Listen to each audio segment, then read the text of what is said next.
我和闺蜜合开火锅店，年利润450万，她出店面拿走400万，我出核心配方却只拿50万，念着10年感情，我毫无怨言。直到她准备开分店，不仅要我交出配方，还要将我的分红压到20万。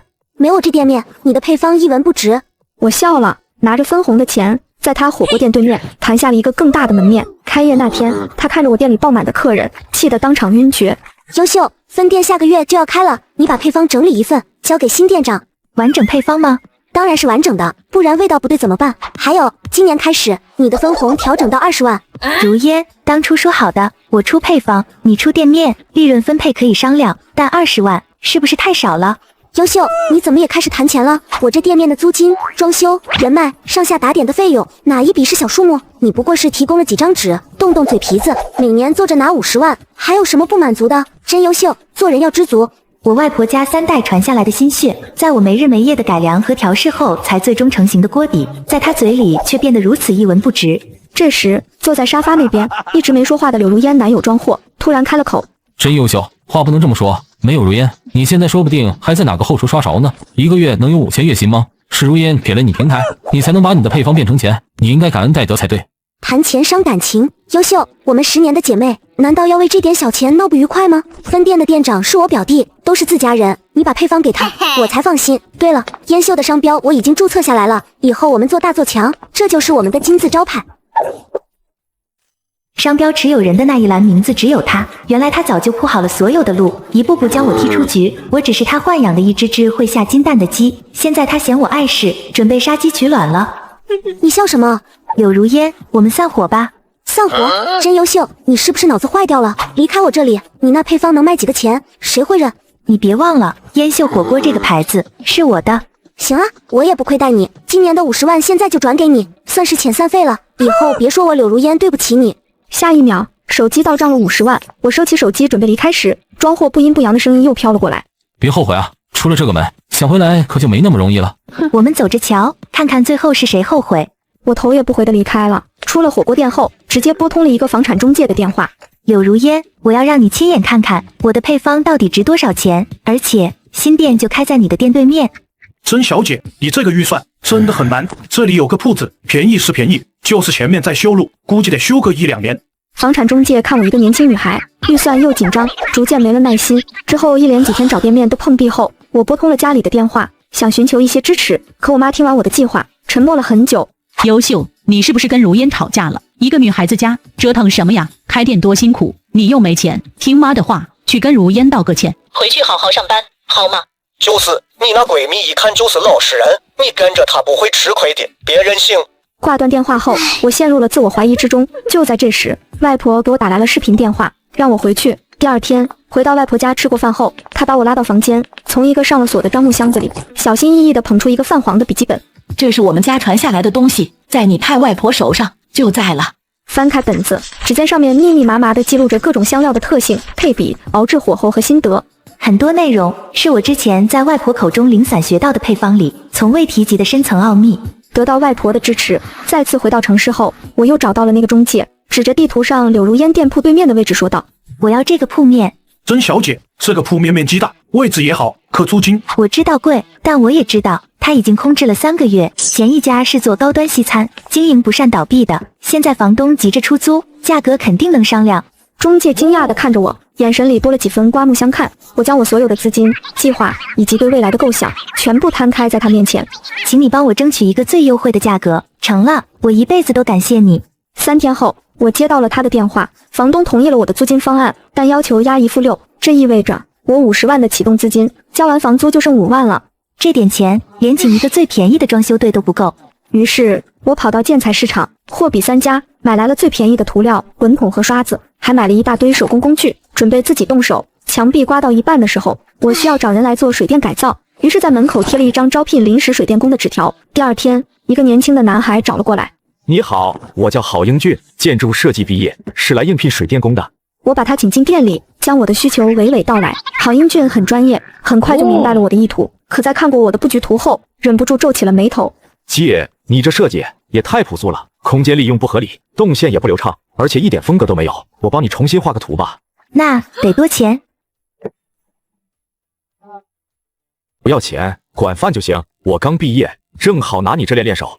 我半信半疑，以为他只是说说而已，没想到第二天他就带着笔记本电脑给我展示了他的设计方案，效果图做的有模有样，这完全超出了我的想象。在郝英俊的帮助下，装修进度一日千里。这天下午，我正和张晨一起铺地板，柳如烟穿着一身名牌，踩着高跟鞋出现在我的店门口。她像参观贫民窟一样，嫌恶地扫视了一圈，最后落在我灰头土脸的样子上。哟，真大老板，亲自干活呢，我还以为你拿了50万，能搞出大阵仗呢。就这，真优秀，我劝你别白费力气了。就你这样开的店，能有什么客人？到时候脸书的裤子都没了，哭着来找我。那就不劳你费心了。开业那天，欢迎你来参观。我的镇定似乎激怒了他，他冷哼一声，踩着高跟鞋，像一只斗败了的公鸡，悻悻地离开了。装修的间隙，我一遍又一遍地研究外婆给我的秘籍，将祖传的配方和现代人的口味相结合，不断进行改良和升级。终于，在我试到第101次的时候，一款全新的锅底诞生了。店铺装修完成的那天，我请郝英俊和几个帮忙的工人一起试菜。当新锅底的红油在锅里翻滚，浓郁的香气弥漫开来时，所有人都被镇住了。哇，你这锅底太够味了吧！简直不敢想开业之后生意会火爆成什么样。好吃，太好吃了姐，麻辣鲜香，而且吃完嘴里一点都不燥。工人们也纷纷下筷，赞不绝口的声音此起彼伏。柳如烟那边很快就感觉到了威胁，她派了店里的经理假装成路人，好几次来我店门口打探情况。他得知了我的装修风格和进度后，明显开始不安。直到我联系了之前一直给烟秀火锅供货的几家食材供应商，他们也是我最熟悉、品质最有保障的渠道。第一个电话打过去，对方还很热情，但当我报出我的新店地址时，对方的语气立刻变得支支吾吾。甄小姐啊，真不巧，我们最近的货源有点紧张，可能暂时供不了货。一连打了3家，都是同样的借口，肯定是柳如烟搞的鬼。她利用自己老客户的身份，向这些供应商施压，断了我的后路，以为这样就能把我闷死。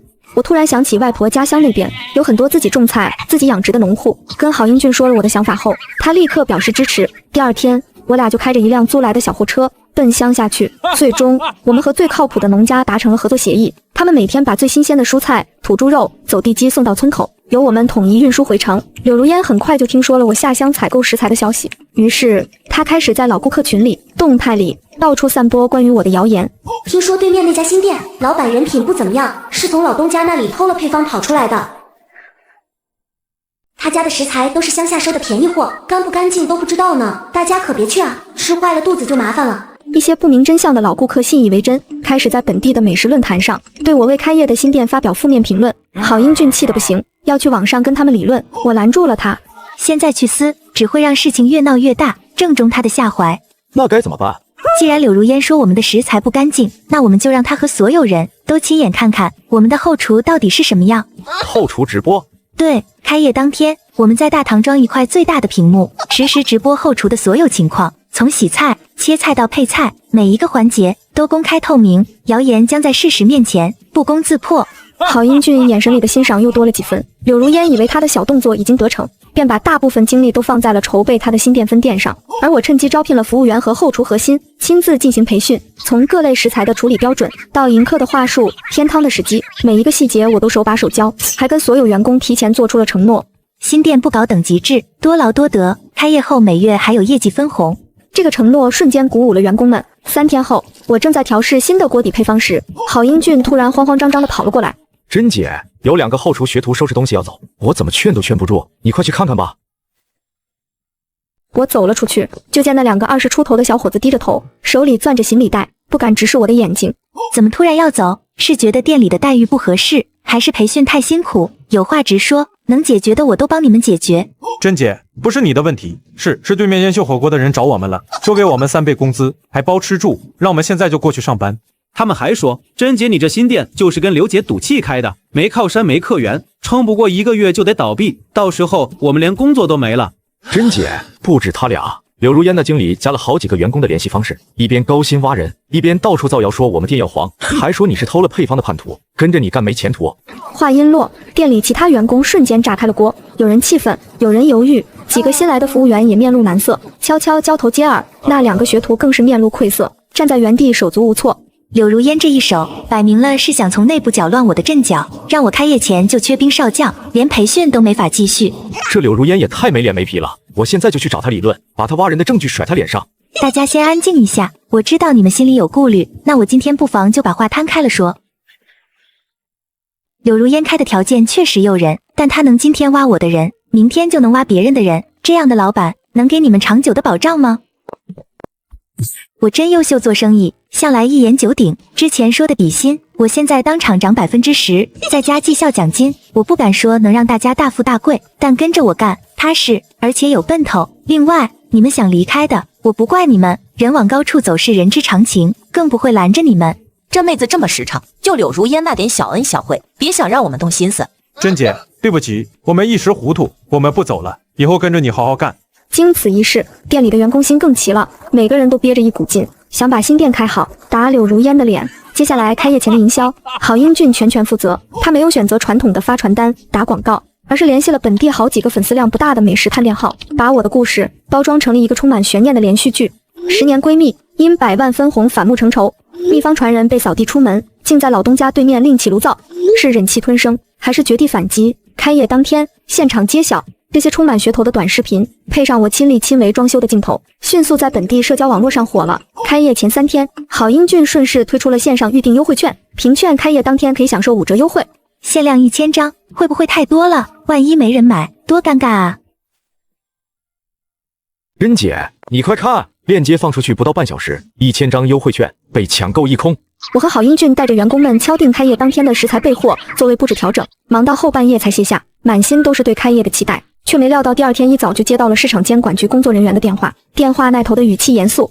请问是真优秀女士吗？有人实名举报你店涉嫌虚假宣传，称开业优惠券设置隐形消费陷阱，诱导消费者抢购。我们现在正往你店里去，需要现场核查相关材料。不用想也知道，这举报的人肯定是柳如烟，她想借着监管核查的由头，搅黄我的开业筹备，甚至给我的新店扣上黑心商家的帽子。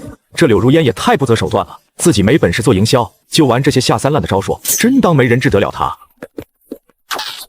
回来，现在去找他吵，不仅解决不了问题，还会耽误核查，让他看了笑话。我们身正不怕影子斜，把所有材料准备好，让监管局的同志查个清楚就是。好在开业筹备前，我就料到会有突发状况，早已让郝英俊把所有手续都备齐了。很快，市场监管局的工作人员就抵达门店，我们主动配合核查，把所有材料一一递上，还拿出优惠券的线上公示细则，上面明明白白写着使用时间、使用范围，无最低消费，无菜品限制，甚至连优惠券的核销流程都做了详细的纸质备案，每一项都合规合法，甚至现场演示了优惠券的线上核销操作。举报内容与实际情况不符，核查结果为举报不成立，你们可以正常开展开业筹备工作。同时，如果你们有证据证明对方是恶意举报，也可以通过法律途径维护自身权益。辛苦各位同志核查，我们做餐饮的最看重的就是合规，绝对不会搞歪门邪道。就是我们的优惠券规则全网都能查，根本没藏着掖着，纯是有人故意找茬。话音刚落，3个陌生男人突然撞开店门，举着手机对着店内和工作人员一顿猛拍，嘴里扯着嗓子大喊：大家快来看啊！优秀火锅被实名举报了，监管局都来查了，肯定是有消费陷阱，骗大家买优惠券。避雷吧各位，这家店心黑得很，专坑消费者的钱。快拍下来，让更多人看看，别再有人上当了。几个人边喊边往核查的桌子边凑，故意推搡着上前的郝英俊，胳膊肘还差点扫掉桌上的备案材料，试图把他们毁坏。你们干什么？住手！不许拍！拍怎么了？公众有知情权，你们店有问题还不让人说吗？我们有没有问题？监管局同志正在核查，轮不到你们在这造谣生事。说着，郝英俊就要去抢对方的手机，店内一下子乱作一团，几个员工赶紧上前拉架，却被对方推搡着踉跄后退。我余光扫到街角，柳如烟的白色轿车正停在那里，她坐在副驾驶上，隔着车窗冷冷地盯着店里，嘴角还勾着一抹嘲讽的笑。看来这些人也都是他安排过来捣乱的。思及此，我立刻上前拉开牛扯的众人，抬手示意店员调出门口的监控。同志，这些人是故意来搅局的，门口的监控拍得清清楚楚，他们是从对面烟秀火锅店老板柳如烟的车上下来的，是他让他们来制造混乱，歪曲核查事实的。店员快速打开监控平板，屏幕上清晰地拍到这3个男人10分钟前从柳如烟的车上下来。柳如烟摇下车窗，对着他们低声吩咐了几句，还指了指我们店的方向。几个人点头后才冲过来。真是活久见了，把监控内容保存好，这已经涉嫌扰乱经营秩序了。你们几个立刻停止拍摄，现在离开这里，如果再继续滋事，我们就报警处理了。没必要报警吧？我们就是路过，随便拍一拍而已。路过会从别人车上下来，还专门来店里造谣，跟我们走。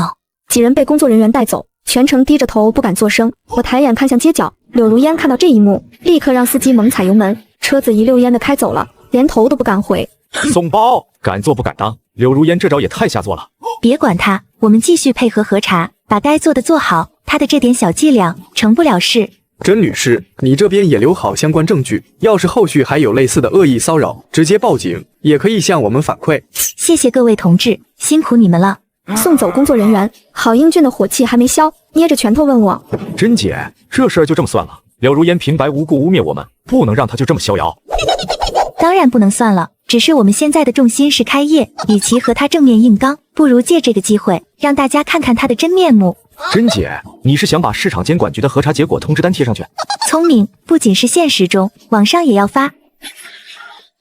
随后，郝英俊把市场监管局的核查结果通知单拍了高清照片，配上优惠券的正规使用细则，编辑了一段文字发在本地社交平台和美食论坛。帖子一发，瞬间引发网友热议。另一边，烟秀火锅店的办公室里，窗帘拉得严严实实，柳如烟脸色阴沉的能滴出水来。她思忖了片刻，掏出手机发送了一条消息：给我安排100个号，去本地美食论坛、社交平台刷评论，把真优秀的店往死里黑，就说他的备案材料是伪造的，监管局是被他买通了，后厨脏乱差全是摆拍，多少钱我都出，今天必须把他的名声搞臭。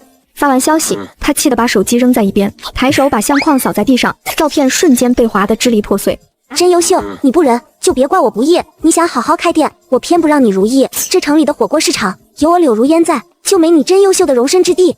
此时，在我的店内，我和郝英俊带着员工连轴转，把开业当天的食材、道具、流程一一敲定，忙到凌晨1点，才将所有新鲜毛肚、黄喉、现切肥牛分类锁进保鲜柜。50道具、开业花篮也都在店门口摆得整整齐齐，只留2个年轻员工守店，众人才拖着疲惫离开。凌晨3点，我的手机突然炸响，守店员工的哭声隔着屏幕传过来：甄姐，你快来，店里出事了，有人砸了花篮，还把后厨的保鲜柜撬开了，食材全被糟蹋了。甄姐，我刚接到小吴的电话，这肯定是柳如烟干的，我现在就过去。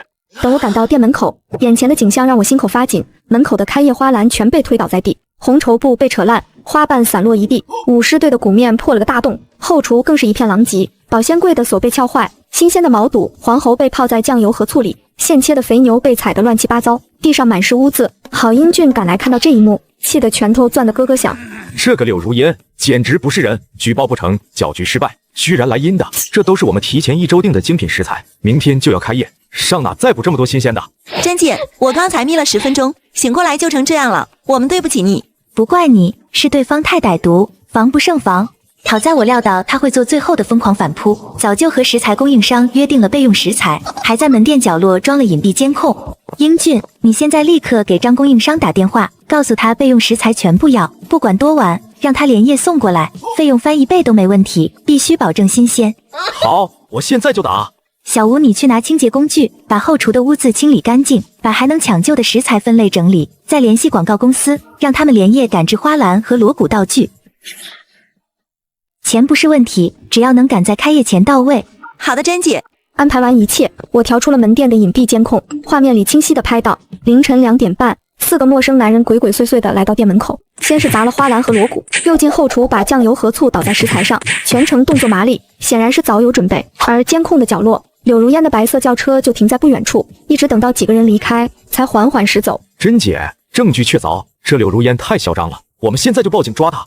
现在报警，顶多拘留他们几天，解不了燃眉之急，还会耽误开业。这笔账我先记着，等开业结束，新账旧账一起算。那也不能就这么算了，他这是明着破坏啊！放心，我不会让他好过。现在我们的重心是开业，只要明天能顺利开业，就是对他最狠的反击。他想让我倒，我偏要站得更稳。话音刚落，食材供应商的电话打了过来，说已经在装货，1小时内就能到店。凌晨5点，天刚蒙蒙亮，优秀火锅的门店就恢复了原样，新的开业花篮摆得比之前更整齐，后厨的保鲜柜里满满当当全是新鲜食材，锅底的香料也按比例称好，就等天亮熬制。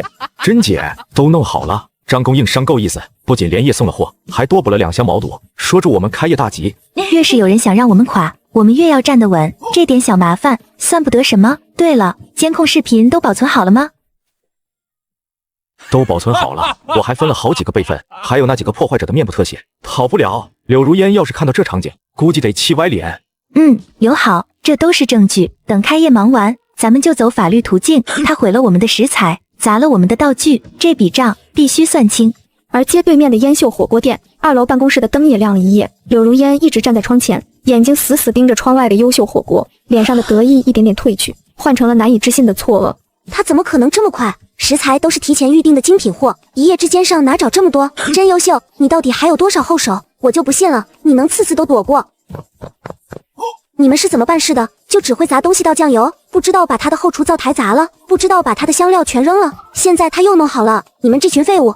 刘姐，你当初只说糟蹋食材就行，没让我们砸灶台啊！而且那边还有守店的人，我们怕被发现。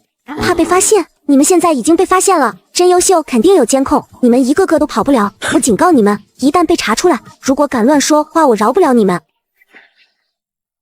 他不等对方回话，直接挂了电话。11点18分，吉时已到，伴随着震耳欲聋的鞭炮声和锣鼓声，我亲手揭下了门口的红布，人群欢呼着涌进来，店里瞬间座无虚席。大堂的透明后厨屏实时播放着操作画面。街对面的烟秀火锅店门可罗雀，柳如烟站在自家店门口，脸黑得像锅底，最终还是忍不住，踩着高跟鞋怒气冲冲地冲了过来。刚到店门口，他就撞见了熟客王哥带着一家人往店里走。王哥、李姐，你们怎么往这走？我家店今天也做活动，全场8折。你们常吃的鸳鸯锅底，我让后厨给你们特调，比平时更浓。小柳啊，我们今天特意来尝尝甄老板的店。是啊，这段时间的事我们都看在眼里了。甄老板实在，后厨全透明，吃得放心。再说你们家最近的味道，确实不如以前了。上次来吃，毛肚跟抹布似的，都嚼不动，肥牛还带着冰碴子。王哥、李姐，你们怎么能信外人的话？真优秀，这是故意炒作，他的食材都是便宜货，哪有我家的正宗？你们跟我回去，今天我给你们送酒水饮料，不，直接免单，行不行？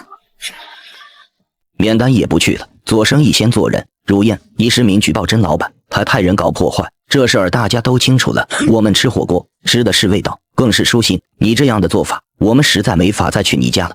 正说着，又有几个熟客结伴走来，都是柳如烟店里的老面孔，看到他拦着人，都下意识地加快了脚步往店里走。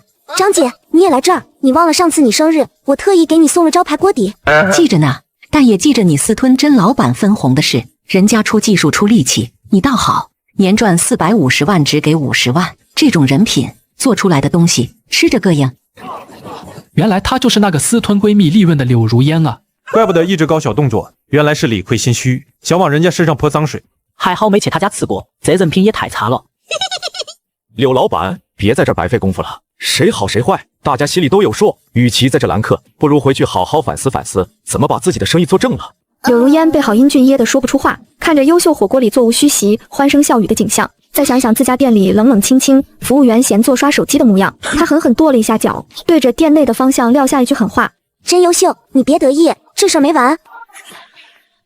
此时店内，客人们正拿出手机对着我店里那块大屏幕拍照。当第一锅沸腾的红油被端上桌，那股霸道又迷人的香气瞬间俘获了所有人的嗅觉。天啊，这味道简直把我香迷糊了！只是闻着味儿，就感觉跟对面那家完全不一样。我的眼泪从嘴角流了下来。这个毛肚太脆了，品质绝了，肥牛好嫩，还有一股奶香味，锅底真的辣，辣得过瘾，但一点不烧心，吃完还能回甘。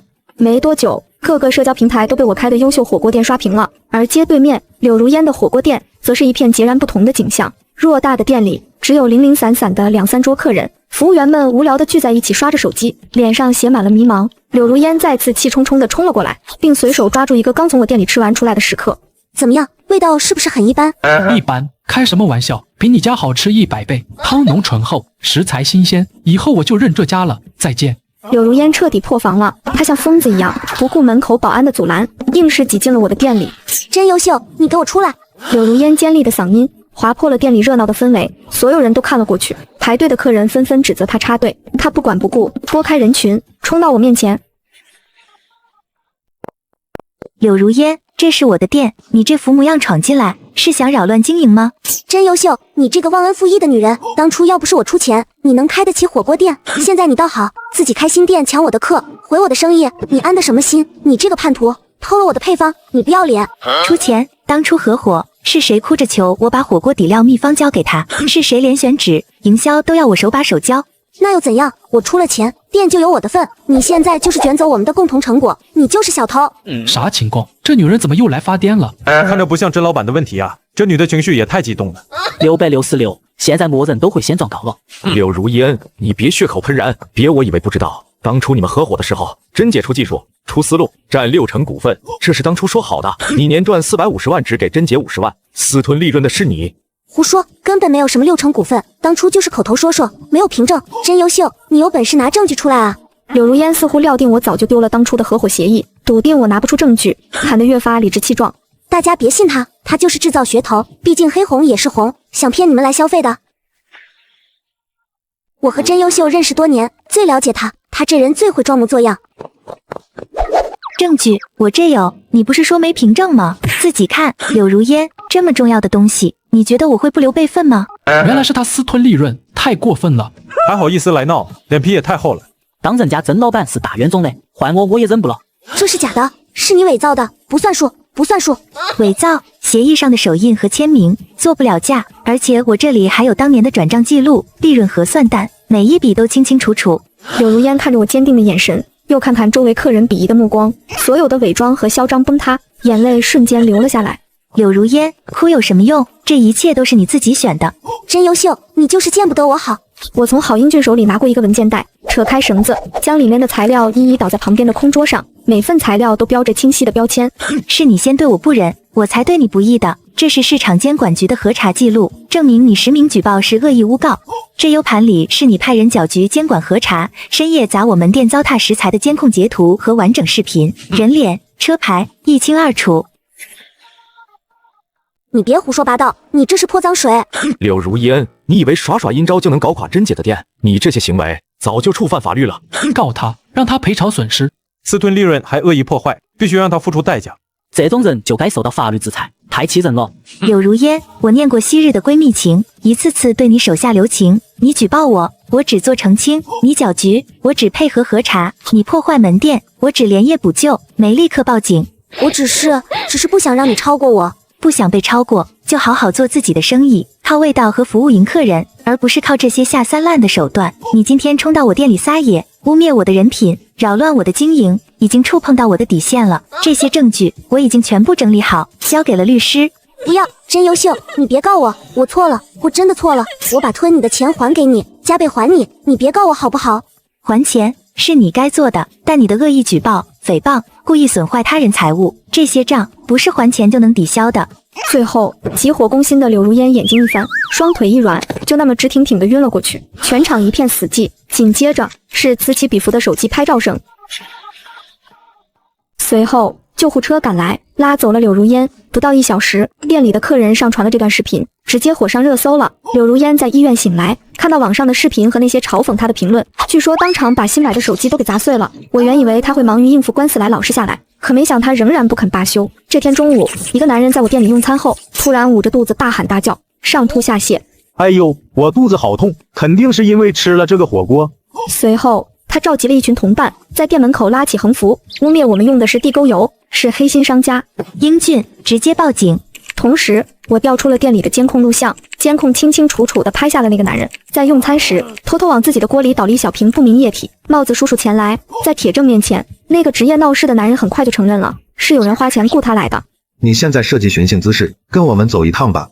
同志，我不想把事情闹大，只要求他当着所有人的面把横幅撤了，给我和我的店道歉，并且保证以后再也不做这种事。在帽子叔叔的见证下，那个男人灰溜溜地摘掉横幅，对着我的店鞠躬道歉。围观的群众和客人们看到这一举动，为我赢得了大气、有格局的好名声。经此一役，优秀火锅的口碑不降反升，而柳如烟的日子越来越不好过，她沦为了全城笑柄。现在天天和庄货吵架，闹得鸡飞狗跳。这日下午，店里的客人刚走了一波，郝英俊正带着员工收拾餐桌，一道高大的身影就猛地撞开了店门，他正是柳如烟的男友庄货。真优秀，给我出来！你干什么？这里是餐馆，不许闹事，小心我报警！滚开！你小子少管闲事！真优秀，你装什么缩头乌龟？别躲着，赶紧出来！我知道你在这儿。庄货，你跑到我的店里大呼小叫，想干什么？干什么？你说我来干什么？我来问问你，你到底想把如烟逼到什么地步才甘心？我逼他，这话从何说起？从何说起？你明知道她跟你10几年闺蜜，偏要开个火锅店跟她对着干，她举报你，你就把事情闹大，让她成了全城的笑柄。现在她店开不下去，人也快被逼疯了，你满意了？你讲点道理。是柳如烟先私吞甄姐的分红在先，之后又恶意举报，派人砸店，糟蹋食材，甚至雇人来闹事。甄姐只是正当防卫，怎么就成逼她了？我不管什么分红不分红，也不管谁先动手。她是女人，你也是女人，你就不能让着她点，非要告她，把事情做绝吗？现在她天天在家哭，跟我吵，日子过不下去，这一切都是你造成的。庄货，你是柳如烟的男友，护着她我能理解，但你不能是非不分。第一，我开火锅店是用我自己的分红，光明正大，从没有故意跟她对着干。第二，她私吞利润在前，屡次三番用阴招害我在后，我只是拿出证据维护自己的合法权益，何错之有？第三，她落到今天这个下场，不是我逼的，是她自己的所作所为造成的。做生意先做人，她不择手段，心术不正，就算没有我，她的店也迟早会倒闭。你少在这里搬弄是非。庄货被我说的哑口无言，恼羞成怒之下，抬手就要推我。我看你就是故意的，今天我就替如烟讨个公道。你敢动手？这里到处都是监控，你要是敢碰甄姐一下，今天别想走出这个门。这人是不是超雄啊？不分青红皂白就来闹事，柳如烟教出来的吧？甄老板够厚道了，柳如烟做了那么多坏事，甄老板只是走法律途径，换别人早把他往死里整了。就是自己女朋友做错事，不叫她悔改，反倒来别人店里撒野，什么人啊？你们别仗着人多欺负人，真优秀。我告诉你，这事没完。你要是不撤掉对如烟的起诉，我以后天天来你店里闹，让你做不成生意。你尽管来，我店里监控齐全，证据充足，你敢来闹事，我就敢报警，寻衅滋事，轻则拘留，重则判刑。你想清楚后果。至于撤掉起诉，不可能。柳如烟私吞我的利润，恶意破坏我的店铺，诽谤我的名声，每一笔账都该算清楚。法律面前没有情面可讲。庄货被我对得说不出话，看着我坚定的眼神，他知道自己今天讨不到任何便宜，只能愤愤离去。什么人啊，跟柳如烟一个德行，蛮不讲理。真是不好意思，耽误大家用餐了。今天在座的各位，所有饮品都算我的，给大家赔个不是。甄老板别客气，是他不讲理，跟你没关系。甄老板做得对，就该硬气点，这种人就不能惯着。放心吧，甄老板，我们都支持你，以后只来你家吃火锅。后来我听说庄货回去和柳如烟大吵了一架，最后两个人直接撕破脸了。柳如烟，你真是愚蠢无能，把一手好牌打得稀烂。你也没好到哪儿去，你见利忘义，不能共患难。我没有去管他们的事，而是采纳了郝英俊的建议，新推出了会员制度。储值越多的会员，享受的折扣越大，还能获得积分，兑换菜品和周边产品。郝英俊为我的火锅店设计了一系列可爱又实用的文创产品。柳如烟不甘心被我比下去，于是花重金从别的川渝火锅店挖来一个号称经验丰富的厨师长，还把他手里的那个老版本配方交给了厨师长，让他复制我的秘方味道。可是他不知道，我的新配方里最关键的几味香料和熬制的独特手法，都源自我外婆的那本秘籍，那是他永远无法触及的核心。果不其然，柳如烟店里做出来的味道始终是形似而神不似。吃惯了我的火锅的食客，再去他那里只会觉得寡淡无味。和庄货分手后，柳如烟颓废了几天，但眼看着官司即将缠身，生意一落千丈，他还是不肯及时止损，又苟延残喘地打起价格战。大家走过路过都别错过，全场5折，吃100送100。